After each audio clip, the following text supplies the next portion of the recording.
On the first day of 1956, one of the greatest legends of our time recorded Heartbreak Hotel in Nashville, Tennessee. His name was Elvis Presley, and this, his first hit, officially introduced him to the American national music consciousness. The song was inspired by a young man who died an untimely death and evoked the last words, "I walk a lonely street." It was a song that would serve as the definition of a generation of music unlike anything the world has ever seen since.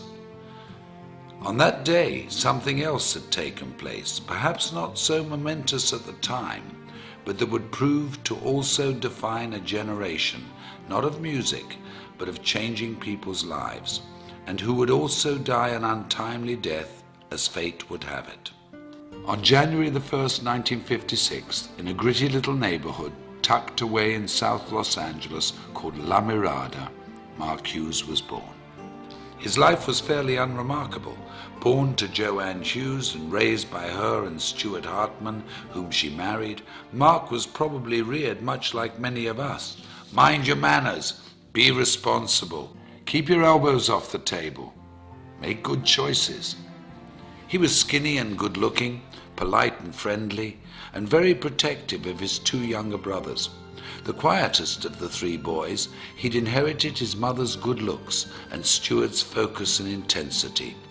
Like many families of the day, Joanne and Stuart moved the family to Camarillo to try to provide a better life for them, to build a future and keep the family safe. And like many other families of the day, their not-so-picture-perfect marriage fell apart and resulted in a divorce that would change the family forever. Mark's childhood was like many in the growing suburban community: school, day trips to the Channel Islands, bicycle rides and fishing outings. That all came to an end after the divorce, and Joanne began to chase her youth, trying fad diet after fad diet. It was a scary time for Mark, and when Joanne became sick in 1969, when Mark was just 13 years of age, the family returned to La Mirada. They lived with her parents, Mark's grandparents, Lorenz and Hazel Hughes, who took the family in and took care of them as only family could. But despite their best efforts, and with Mark's never-ending grief, Joanne died of complications from the deadly combination and steady use of weight loss and sleep aids. Mark was only 19 years of age. It was then he decided he would make a difference in the world, with his mother as his beacon, and the goal of preventing what had happened to her happened to anybody else. While fundraising for a California youth group, Mark had found his calling.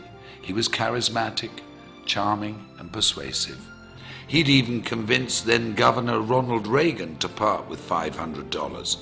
And with the taste of success in his mouth, the goal of changing lives through better health as his objective, the idea of personal financial freedom, and the memory of his mother in his heart, Mark Hughes entered the world of direct selling and network marketing.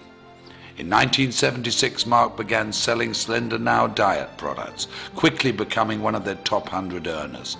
When the company collapsed in 1979, he sold exercise equipment and weight control products for Golden Youth, another direct sales organization. And when Golden Youth also failed, Mark decided to start his own company. Intrigued by the Eastern philosophy of herbal medicine, combined with the vitamin and mineral technology of the West, he co-developed a line of products that promised a bold 100% satisfaction guaranteed or your money back.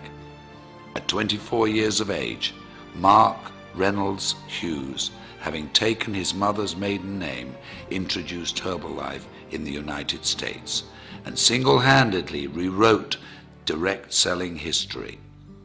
Unremarkable turned quite remarkable, if you ask me. I often wonder what he would think if he could see us today, sitting here in this arena, looking at how big our organizations have grown, reflecting on the company's incredible retention rate, tasting our new products, walking into a nutrition club, celebrating success at a new president's team experience, how proud he would be. How incredibly happy we would have made him. I know in my heart, as many of you do in yours, that his light is what has made this possible, that his vision is what fuels us, that we are forever changed because of his influence on us and his belief that despite what we may think of ourselves every now and again, we're truly remarkable human beings. What a gift we've been given. What an incredible, invaluable, unique gift. I had this incredible dream when I wanted to start the Herbalife company that we could help people lose weight and we could help them do it safely, and they would have not just hope, that they would have reality